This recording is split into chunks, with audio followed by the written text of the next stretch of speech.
Everyone, welcome back to People in Policy, where Ari and I talk about political events and policies and how you're directly impacted by them.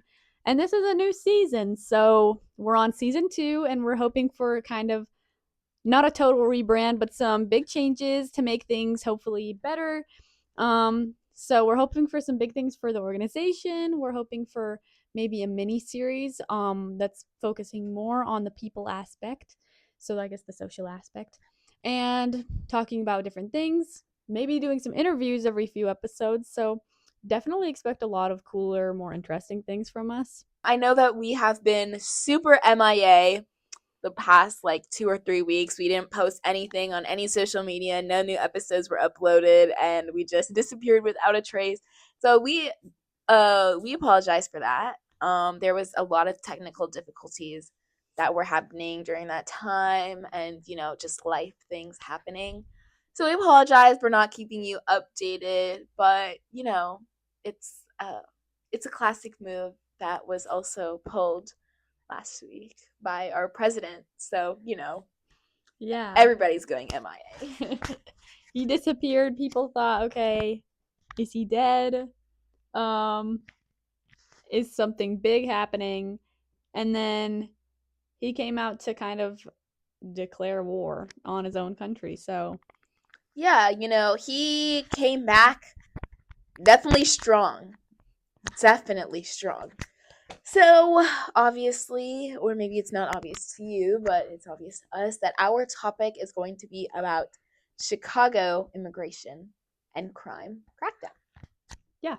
So, let's get into it. The first question is, what events, conflicts, or opinions led up to this action? So, in our last episode, we talked about the crime crackdown that happened in Washington, D.C., and how Trump explained how he wanted to continue that same sort of thing into other major U.S. cities. And Chicago just happened to be next on his list. It is a list of like three to five different cities that he believes are high in crime and immigration and need to be made safer, essentially. So we're gonna see some of the same things, right?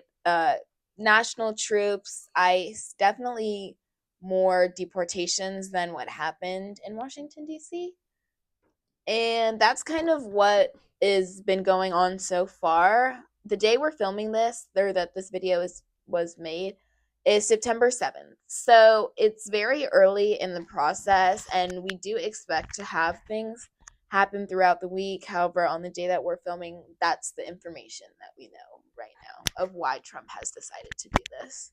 Yeah, so right now things are kind of just threats. No actual action has been taken, but we'll probably see something similar to what happened in both LA and DC because like it's kind of already been shown and demonstrated, the president's kind of focusing on one big city at a time to come after and send troops to and send ICE to, so that there can be like extreme force in that place at a time. So it started with LA, right? There were lots of raids and deportations there, and there were protests there from the people.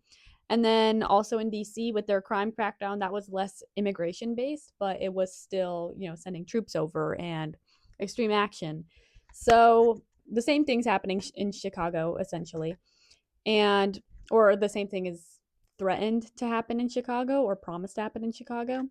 So, keep looking into it and learn about it. But right now, he's kind of stated that his reasoning for having an immigration crackdown in Chicago, since it is a city with 150,000 or around that of undocumented residents, is to make the city safe again. So he reasons that, like he did in LA and DC, executing mass deportations and using force to fight crime is going to fulfill his, quote, obligation to protect our country, end quote. So, kind of like his campaign, kind of like how he's promised with his presidency, he's just going to keep cracking down on immigration and having more mass deportations. So, the next question is, what action has been taken in Chicago so far and what's next? Well, I think the biggest thing that's happened so far Is Trump hosted an AI image of himself styled as Robert Duvall's character in Apocalypse Now, which was about the Vietnam War. Um, and in that post with the AI image, the words above it were, quote, Chipocalypse Now, which is a play on Chicago and Apocalypse. Whether he used AI to write that as well, I am not sure. Um, and to quote, Chicago about to find out why it's called the Department of War. War in all capital letters. And so Chicago, or the governor of Illinois, kind of took this as like a declaration of war, so to speak, on the state, right? Because Trump earlier or this week renamed the Department of Defense to the Department of War. And to the governor of Illinois, he was kind of like, well, why would I need to find out why it's called the Department of War unless we're going to war? And so, that's kind of like the mentality, and that's kind of why people are saying like he is threatening war against his own country. Of like, why would you need to, or why would you mention that if that was not your intention, so to speak? Yeah, Trump is getting ready to play dirty. He's ready to get on that Chicago gang level. He's getting ghetto out here because Chicago really about to find out why. Yeah. I'll give you something to cry about.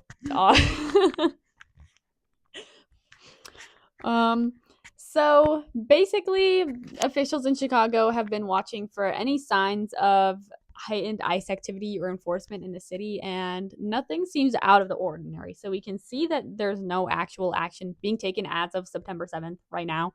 So no actual action has been taken, no troops have been sent over, nothing big, no like increased deportations or anything. But it's definitely a threat, especially with a tweet like that. That was so extreme, so weird. And like what has been threatened is that National Guard troops and federal law enforcement agents will be in the city, and maybe the Department of War, things like that. And other details have been like barely any other details have really been shared about this action or like what's been proposed, but the president stated in an interview, quote, "We're going in. I didn't say when we're going in." End quote. Yeah, I mean, ICE has already started arriving to the city, probably, and federal law enforcement, probably to like set up or like settle in somewhere within the city. Um, but we can definitely expect to see them get started on that pretty much right away. Yeah. And I don't know, that's just crazy. It's a lot of really big stuff. I'm expecting that by the time that this is uploaded, there are going to be so many changes in this whole situation. And it's just like we decided to film early enough that nothing as big happened. And then, by the time this is posted on Saturday, it's going to be like all the action has been taken and everything is just like big and crazy there. Yeah, so this is just kind of. Oh, sorry, I might have messed up the mic. So this is kind of just gonna be like, I guess, an introduction to what is to come. That sounds super ominous and like very threatening, but I mean, this is kind of like a threatening situation, or I guess like maybe I'm still in shock, but it's like you really, in a sense, right? You like implied war on like another state. I In just, the US. yeah, whether it was like in reference to like a movie or not, like that's kind of insane and very unprofessional. But we all know that politicians really love to get rowdy when it comes to like tweeting back and forth and just posting on social media. Like this puts the Wendy's McDonald's beef on like a whole nother level. So yeah. Yeah. The next question is, and that kind of goes along with this whole tweeting thing, this whole like beef thing. What views have been expressed since this action was taken? So obviously one of the reasons that Trump has decided to focus on Chicago specifically was because they have a really large homicide rate. There's a bunch of data that I'm going to try to summarize for you as best as I possibly can. But the four cities of populations uh larger than 100,000 with the highest murder rates in 2024 are Republican states. So, kind of how they measure this is they take it like per 100,000 people, how many people are have died by homicide. And so the highest rates that we see that in populations larger than 100,000 are primarily Republican states. However, Trump has not announced that he's decided to do any crime crackdown in any Republican states or cities. When talking about crime in Chicago, Trump regularly refers to the number of people who may have been shot and killed there. But Chicago has a population of about 2.7 million. Wow, I did not know that. That is a very large number. And their homicide rate for 2024 was 17.5 murders for every 100,000 residents. So they're not like, they obviously have a problem. That's definitely like a very large number to have homicide rates in, but it's not the most in the country. And some um the Guardian analyzed the murder rates for the 50 largest cities in the US and found that cities in blue states had the lowest, with just 7.8 murders per 100,000 people, and cities in the red states have much higher murder rate of 12.9, and cities in swing states sit in the middle with a murder rate of 10.2. And this kind of makes sense, or it actually makes a lot of sense, because cities in blue states, or just blue states in general, have more restriction on guns and gun access. And when we're talking about homicides, most homicides are committed with a firearm weapon. So it makes sense that in states with less gun control, that there would be a higher uh, rate. So that's kind of just like some general like data. You can decide what that means for you. But to really get into separate perspectives, Valina is going to tell us why some people think that the Chicago immigration slash crime crackdown is a good thing. Yeah, so there are a few people who support this, and I got most of these from Fox News. But I know aldermen in the city have been kind of criticizing the Democratic officials because they feel like they're kind of lenient on their actions in Chicago to fight crime, because there's a lot of gang violence in Chicago, a lot of gun violence in Chicago. So he said, quote, "I just don't want to see 18, 19-year-old kids on the streets of Chicago with M16s. I believe that's a recipe for disaster. So my preference would be money to hire more police," end quote. And that was said by Alderman Nicholas Basato on a Fox News interview.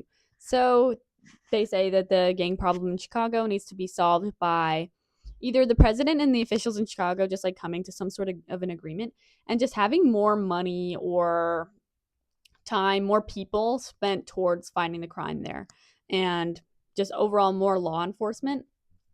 So if that would be something that they could work towards, a lot of the Republicans, or the aldermen in Chicago, would find that really beneficial. And then also a lot of other citizens, a restaurant owner in the city, claims that Chicago isn't safe, and that children, families, they're all impacted by gun violence and assault and gangs. And if federal assistance is required, then it's required. They need to, the restaurant owner said they need to detain immigrants, they need to prosecute criminals. And overall, just eliminating that danger with force and weaponry would be kind of beneficial since it's such a big city. By the way, we're putting these sources in the We're Excited doc, so you can look at those. And then you can go into why people aren't in support. Um, so kind of like what the perspectives were on the DC crime crackdown. Um, like why it's good and bad, like they don't really have anything to do with each other, and that's going to make more sense when I read why some people think this is bad. So Gavin Newsom wrote on X, quote, the president of the United States is deploying the military onto US streets and using our troops like political pawns. In all caps, he then wrote, do not allow yourself to become numb to this. Um, Illinois Senator Tammy Duckworth wrote on X, no, Donald, Chicago is not your war zone. Also, maybe this is important of note, but Duckworth is also a combat veteran and retired Army National Guard lieutenant colonel. Senator Dick Durbin wrote on X as well that Trump should be focused on, quote, his weak job reports, record measles cases, tariffs hurting American farmers and businesses, and hidden Epstein files, instead of, quote, asking ChatGPT to make him memes and threatening to turn our brave armed forces against American cities. And then Governor of Illinois, J.B. Pritzker, wrote on X saying, the president of the United States is threatening to go to war with an American city. This is not a joke. This is not normal. Donald Trump isn't a strong man. He's a scared man. Illinois won't be intimidated by a wannabe dictator. Wow. So, kind of, right, is that people who are saying this is good are really saying we could see a crackdown in crime. We do have a really big gang problem in Chicago, and like the pressure of ICE and also of national troops or federal troops could like really lower that down, because in those like few weeks that they'll be there, there'll be a ton of surveillance. But then people on the flip side are saying this is an abuse of power, right? This is just an extremely crazy thing to do, to like imply going to war on a state. And basically that this is just crazy. He's using it as a distraction for other things. So it's not even like this is going to help crime. No, this won't help crime. It's about like this is going to help crime and this is not about crime at all. And that's kind of the two separate sides. And that's why I say that they don't necessarily have anything to do with each other. Yeah. So definitely these these Democratic governors and senators and just Congress people, they are, I guess, for lack of a better word, they're kind of like seeing right through this plan, right? Of like, you are not doing this to help us, you're doing this to hurt us. Yeah, I think that's a really good thing to point out in this situation. And I think there are definitely, value, like there are values that are going into it that would be good. And there could be a lack of work going into it from those officials in Chicago for sure. But it's good to point out that that there are different sides of viewing this plan, and that, it can go one way or the other, and it could be about one thing or the other, or it can be about both. So it's just however you want to view it and take everything into perspective. But also, other people who are coming out against this would be like protesters and stuff, because there are definitely protesters on the streets of Chicago, just like they were in LA. And I feel like if any action is taken, it's going to get really big, and there are going to be a lot of people gathering in protest to show their support for immigrants, to show their disliking of what's going on. So that's probably another thing to at least expect. Maybe it's not as big as it could be, but later on. So the next question is, how does this impact those directly involved in this? So the government along with the people of Chicago. So a lot of protesters from Chicago have came out and said that like, this is a threat because it's not criminals being taken off the streets, and that like it's actually ripping families apart. Some protesters are claiming that like, yeah, we are scared, but we're also here and like we exist here, and kind of just like um, you know, the pressure and presence of ICE is not going to stop them from like being proud about who they are, and it's not going to stop them from like celebrating their heritage, and it's basically they're not going to hide away. People are also protesting because they said we've seen this before and it's never ended well. So that's kind of the perspective of some of the people in Chicago. Yeah. So as you're talking about like Mexican Independence Day celebrations are going on, a lot of them were hindered by this threat because, if they're celebrating and ICE comes in, a lot of people could be at risk in that situation. And you can take that however you want to, but it's still harmful for them. Like it's something that they'd hate to happen. And whenever you make such a big threat like this, it's like ICE is probably likely to come in. So, and then, hundreds of Chicago residents have agreed to protest in downtown Chicago at the sign of any sort of ICE raids. And they're just hoping to show their support for the immigrants in the city, dissatisfaction with the actions of the federal government, and, things like that. So, what can Americans in general just take away from these recent events and what's expected to happen to everyone in the US? Well, state and city leaders have said that they plan to sue the Trump administration for kind of what's been going on, mostly for, I guess, an unnecessary exertion of power, right? Like, this is just very extreme. It's a lot of power. I mean, Chicago's a very big city, as we learned about their population like a few minutes ago. But yeah, definitely state leaders are and city leaders are speaking out about this. The people are protesting this.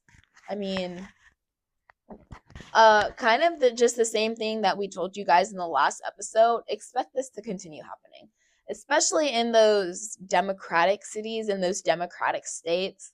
No doubt you probably will have an immigration crackdown like sometime in the near future. Yeah. Yeah, I'd say definitely places with a lot of crime, a lot of immigration, and then following just in general the pattern that we've seen so far, probably democratic places.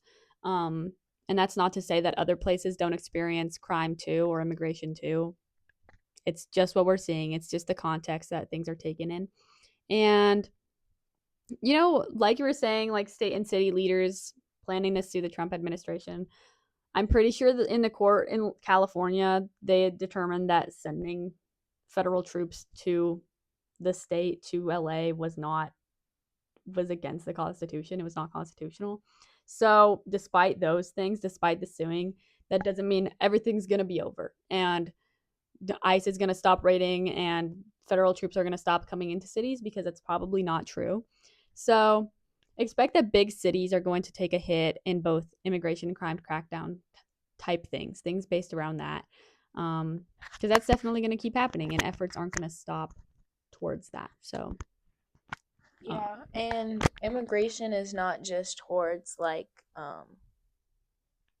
Mexican people who have immigrated here. It's for all immigrants, primarily immigrants of color. I mean, I guess ICE kind of is just like a racial profiling kind of group, right? Because if you've seen any videos, they don't really ask a lot of questions. They kind of just grab and go.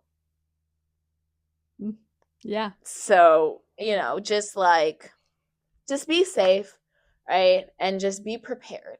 yeah, Because if you're not in Chicago and you live in a democratic state or are in a democratic city, there is a chance that unfortunately you could be next. gosh. I know that's like not like a happy response or like a response that any of us want to hear, but it's kind of the reality of where we're at right now as a country, which is very unfortunate. So, Yeah, so definitely watch the news, definitely learn more about the things going on, and look into what's happening in Chicago. See how the citizens are reacting to it because if you live in a really big city and those things start happening, it's probably better to be prepared and to know what's actually going on than just to sit there and be like, oh no, these people are coming to my city. What do we do? How do I help? How do I do anything? Like, just know about what's going on. That's why education is so like valued, especially here by us. So thank you so much for watching or listening. We really appreciate you guys, and we really appreciate you if you followed us into this next season. Um, Thank you for supporting us and what we talk about, and all of the people who are involved in what we talk about too. Um, yeah, thanks for being here. Bye.